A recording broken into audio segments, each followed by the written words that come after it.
This is a tutorial on how to use VDMX to play a QuickTime movie full screen, something that a lot of AV technicians may need to do, and the free version works pretty good for what we need. It does a lot more, but we'll just focus on playing this movie here full screen on an external monitor. So first thing you want to do is find VDMX and launch it.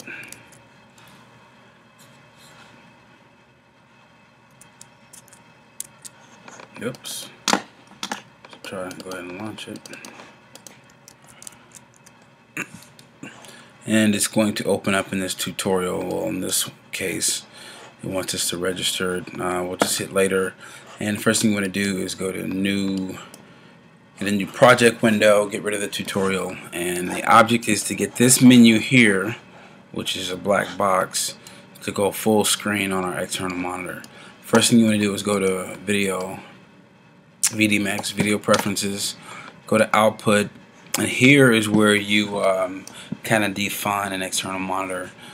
You do this in your up here,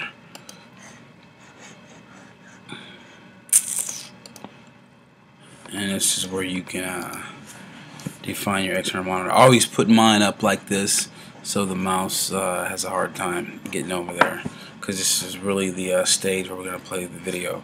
Anyway, back to VDMX here. So screen 1 is our external monitor. So we just want to get rid of preferences here. And we're going to go full screen, which is a Command F. And now you can't see it, but my external monitor just went black.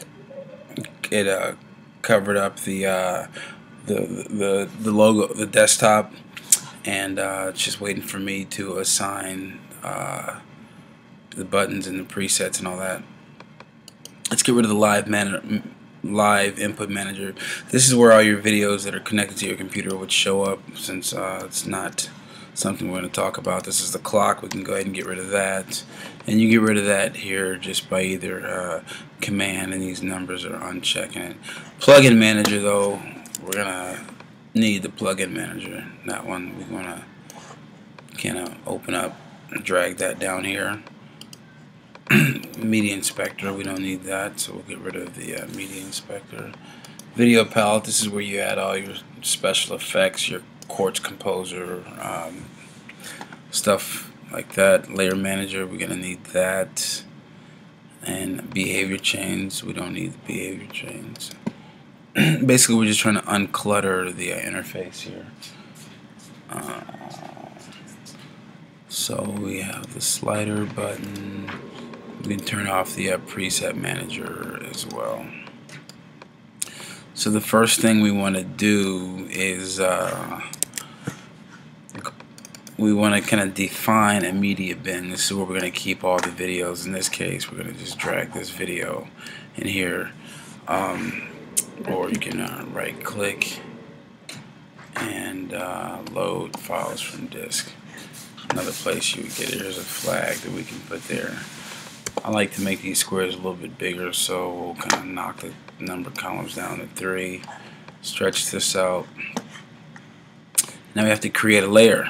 Everything in VDMX is basically layers, one video on top of the next. I only really deal with 2 layers. Any more than that is outside of the scope of this. And in fact, this tutorial, we're just going to get this video full screen over there next. I'm in the development department. I have been here for 25 years. So let me go ahead and stop that. So the first thing we're going to do is go to layer controls, and this kind of controls, these are the transport controls for the layer that's playing above there. So let me bring the sound back up, and in here we pause it. Now you can't see it, it's on the external monitor, but you can bring up a preview monitor, which is right in here somewhere. Now you can just define your own preview monitor. Stretch it out here. Tell it what layer you want to see. In this case, we only have 1 layer. And there you go. gonna match the aspect ratio of the video, and there you go. Now VDMX is playing full screen on an external monitor, and you want to assign the spacebar, key detect, spacebar. Later, I still think myself. Now spacebar is your this is start. It's all a dream. Enjoy.